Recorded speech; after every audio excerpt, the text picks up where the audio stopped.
Hello, everyone. I wanted to talk about how the recovery journey can feel very lonely for many people, and how most people will have to kind of go through this period. I do think it's almost like I don't want to say it's an epiphany moment. It's almost a deep realization that what's required for OCD recovery basically requires a very, very different person than most people are accustomed to.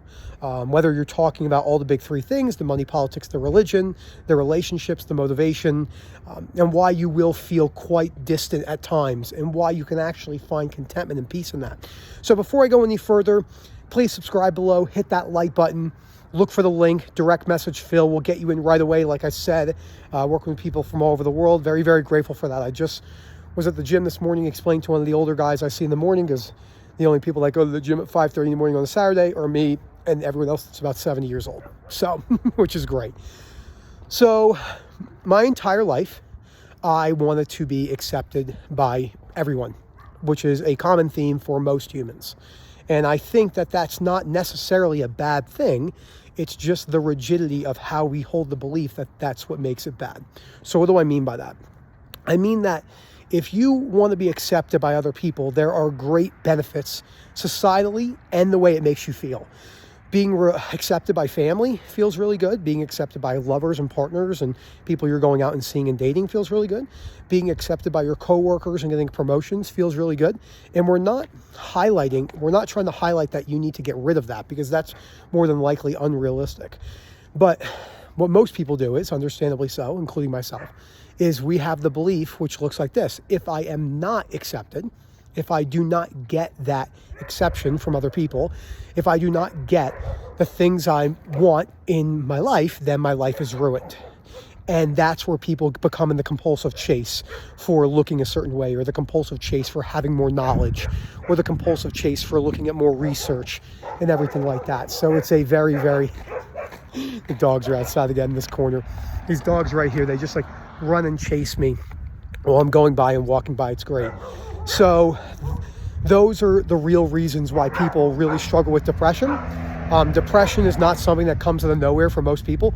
There are other reasons for depression, postpartum and concussion-related stuff. You could still accept those realities, because remember, unconditional acceptance is unconditional for everything. But it is very important to highlight that the majority of these cases where anxiety is coming from depression, shame, and guilt are coming from belief systems. So they're not coming from just nothing. So you hear a lot of people, they're like, I'm depressed, I don't know why. And I sit down with them and I have a 3-second conversation with them, and I can tell in a matter of seconds on why they're depressed.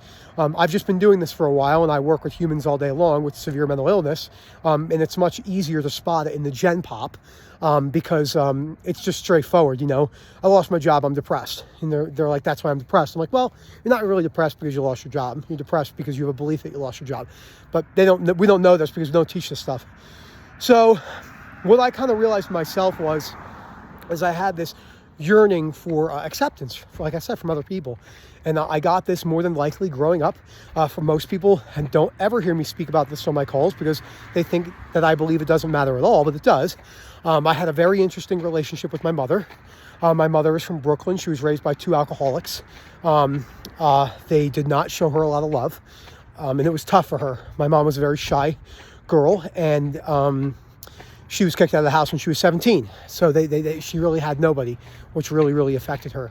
And then my father was very severely suffering with mental illness, even though he really didn't know it, which is sad. And he completely ignored my mom, and he just wanted to have children, which is understandable because of that old school Italian belief system that he wanted. And so my mom kind of took all that rage out on me and my sister. And I love my mom. Me and my mom have a great relationship, because I don't view my mom as toxic or anything like that. I just view her as a human that had a tough childhood, and then she let it out on her kids. It is what it is. I'm very thankful for my childhood. I had a great childhood, even with all the stuff that went wrong.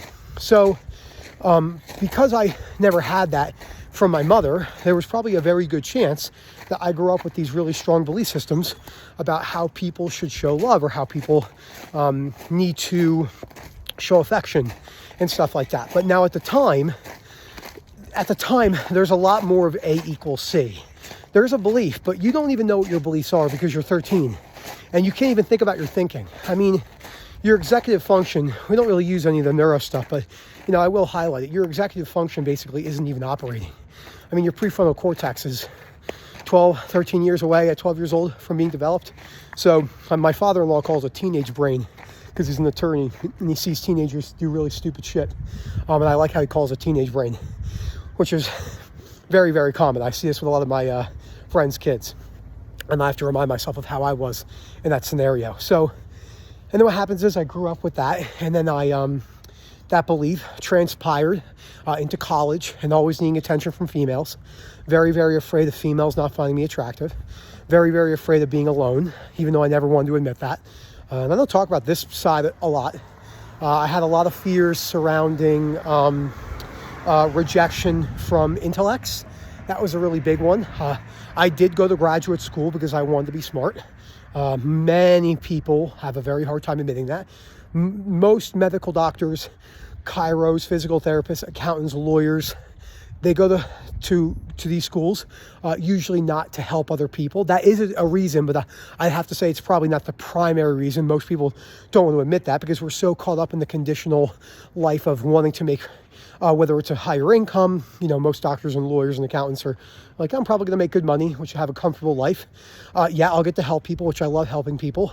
But, if you ask someone, will you become a doctor and go to med school if you make $15,000 a year? Most people will say no. They don't want to highlight that, but that's just the reality of life. Most people are not putting that type of work in for that type of a little outcome. Just realities of life. So, and then the intellectual side is, I was when I was at the gym this morning, was watching Dr. Phil, and it was a story about first cousins that got married, and in the States it's illegal in 31 states. And he was explained, the guy actually who married his cousin was quite rational. And he was, in my opinion, much more rational than Dr. Phil. I think Dr. Phil is a sensationalist. And I think what he does is, he's probably, has very good qualities, but his show is reality TV in many ways. And, it's, in my opinion, I would never spend my time watching something like that. But I understand why people do, because it could be entertaining. But anyway, so he was explaining to him why he did this, blah, blah, blah, blah, blah. And, he was like, well, in this culture, that is weird, because he was saying, most places all over the world, it's preferred. Moment can relate with this in the Pakistan culture, Indian culture, Chinese and Japanese culture, I believe. It's maybe not as common. I'm not an expert on that.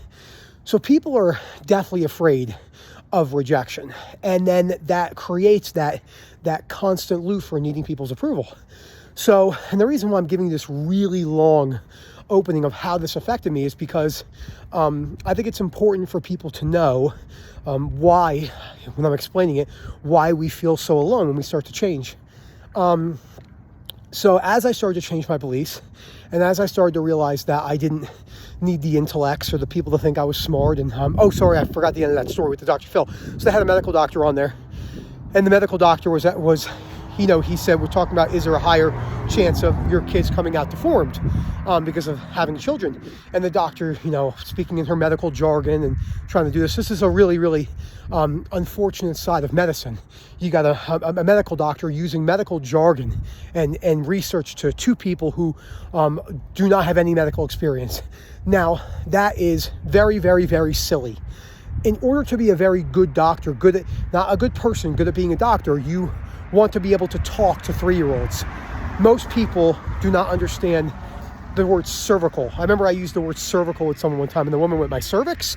And I was like, they don't care. So, and they're never going to care. They just want you to help them get them better. So that's what I mean by people always needing to, have respect from other people, and then they're chasing those feelings, which is what holds most people back. So again, that was a very long opening for this, but it will lead me into what I'm about to say next. Anyone that moves away from the crowd, whether it's rejection fears, whether it's you become more philosophical and you break down many different belief systems. Like for me, again, OCD and anxiety, OCD and religion are completely compatible, but I have no longer needed a reason or see a reason to believe in God, because it's very much a comfort thing for many of us. And we hope and pray that there's something afterwards and there's a meaning to this. But the probability is, as there was no memory before life, there probably is a meaninglessness to life, actually extreme meaninglessness. I think the existentialists got this pretty spot on. The differences between the Arthur Schopenhauer's of the world is that they said that life is meaningless, but it's also misery, which I don't agree with that. I think that life is completely meaningless and there's no purpose in life whatsoever, except that you can make and design specific meanings for your life. But to say that there's universal principles coming from a higher power is more than likely a fairy tale. And most people, in my opinion, but that doesn't mean you can't believe in that. That's just my opinion. I could be wrong. The reason why it doesn't stick is because I'm not afraid of being wrong. I could easily die and go to hell. And that's just the way it's going to have to be. Where people are like, I know God is real, and you are wrong for not believing in him. And that's where people get really, really sticky. And I work with people in every religion, Catholicism, Judeo-Christian, people from the Arab countries. We have great conversations. And many of them are like, wow, I didn't realize I could have such a good conversation with you as someone who believes it, because they call me an atheist. I'm like, no, I'm not an atheist. It's like saying I'm a baseball player. I'm someone who believes in atheism. And that's just a title for not being an afterlife. So as I was breaking down these belief systems and I was feeling very alone, I got depressed about that for about 6 months, where I would be very flat because I felt that everyone was thinking about these very superficial things. And I would think to myself, how was I even thinking about that? How was I unaware? OCD and anxiety recovery wakes you up to life in a way that most people can't really fathom because they've never been pushed to the brink. It's like probably what Viktor Frankl felt like when he left Auschwitz. I remember seeing an interview from 1975, about 25 years after he left Auschwitz, and he was talking about, or 35 years after he left Auschwitz, and he was talking about his perspectives on kids and how ungrateful they were. And he hears kids, and it must be very difficult for him who went through that. There was another great woman, her name is Kitty Hart, who I watched stuff on her a lot. She was an Auschwitz survivor. She's done many documentaries, I think Kitty Hart, and she was talking about how their food bowl was actually their shit bowl. So they would shit in the bowl and then they would use it for food. And if you lost your bowl, you were dead. So that was a very, very telling thing to watch. So these people probably felt quite disconnected from the world. The other book, The Happiest Man on Earth by Eddie Jaku, who's also a Holocaust survivor or Treblinka survivor, which was very, very few. I think it could have been it was Birkenau. I think it was Auschwitz. And he was saying how much he felt disconnected from the world and how he hated the Germans. And then he realized that wasn't a good way to live, so he had to change his perspective on that and become a more open-minded individual. So for me, I developed a hatred in ways for humans because I hated that they were so simple-minded. And that was a really bad place to be. And that is a vengeful, vindictive mindset that gets people into a lot of trouble with physical violence and just rage. So I had to work on that. This is the reality, guys. This is how this whole goes. This is not as simple as I'm going to come in and change my fears and do a couple calls. This is probably one of the more real videos I've done in quite some time about my own personal struggles, especially diving into my family. And again, my mom still struggles with this very much. She's much worse. She has so many good qualities, but she struggles with this. And yeah, that's kind of how it feels. And then now I feel very, very, very disconnected from society. I feel very, very disconnected from my wife at times, and I love her, and if connection comes, it's great. It's not that I don't feel any connection to my wife, because that wouldn't be true, but it's not, I wouldn't say it's lovey-dovey in many ways, how many people might have this relationship idea. I don't really experience that. I experience it in some ways, in many ways, and I show great signs of affection and love for my wife without needing to feel a certain way. But I don't feel that head over heels, because my beliefs are very grounded in just the realities of life. And I use a lot of Marcus Aurelius' tools. We're thinking about how my wife could die one day, or how she's mortal. And the only reason, as Cicero said in his book on old age or growing old, I can't remember the title, is why most people are depressed, anxious, and have extreme emotional disturbances, because they have belief systems on how the world should look. So they have these expectations, and when those expectations go wrong, aka they match reality, which there's no reality that states that your children shouldn't die before you. I'm not saying it's not going to be very, very hard. I'm just saying, looking at the reality of life. And as I developed all these beliefs, like I said, I would become more and more detached from people, and I didn't need to force some connection anymore. And this is many different ways. These are some of the small ways. Like one of my buddies at the gym, I don't even want to call him a buddy. I mean, just a guy I talk to. And he asked me yesterday, what time he's like, you're always here when I get here. I'm like, yeah, get here around 5:20 or something.